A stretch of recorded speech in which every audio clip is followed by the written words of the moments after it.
Laugh Attack. It does amaze me when that's the case, and one of the reasons why we get so many great Canadian comics, particularly, I think more Canadians than Americans, but so many of the really great Canadian comics spend at least some time in the UK is because they can do... They make money at it. Yeah, you know, if you're booked at the Comedy Store in London, you're getting good money for those, and there's the early show at 8 o'clock and the late show at midnight, and in between that, within walking distance, you can do another 2 shows.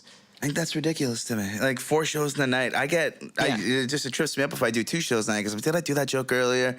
It has screwed me up a few times. I've had some almighty deaths doing, it's the 3rd show. In fact, twice in the last maybe 18 months, I had a really bad gig on the 3rd show at night. Because what had happened was, the first show had been good, the second show had been great, and I'd gone on to the 3rd show just with that confidence of kind of going, yeah, this is going to be great, this is going to be amazing.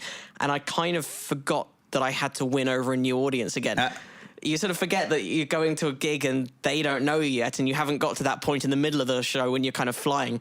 And instead it was just kind of, just go on, relax, just chat, and realize, oh, I haven't got a laugh for a minute. And then that kind of familiar feeling that every comic knows, and if they don't, they're not a good comic. Yeah.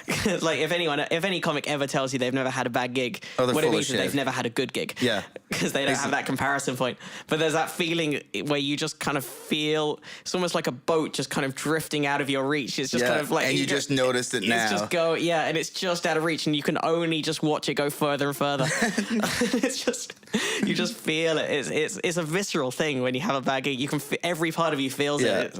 I know. I've got jokes where if I feel that like it might be coming on, I've got jokes I know, like, if they don't, like, this is a pretty, you know, across the boards joke. If these people hate this joke, then I'm fucked. Right, yeah, this is normally... That's my barometer joke. It's when you've moved your closer up to the kind of 6-minute mark. Yeah, you just start sweating. And that gets a half laugh, and you go, well, that's as good as it's gonna get. Yeah. And you just do it now. Now, do I do my time, or do I just bail out now, or do I blame them?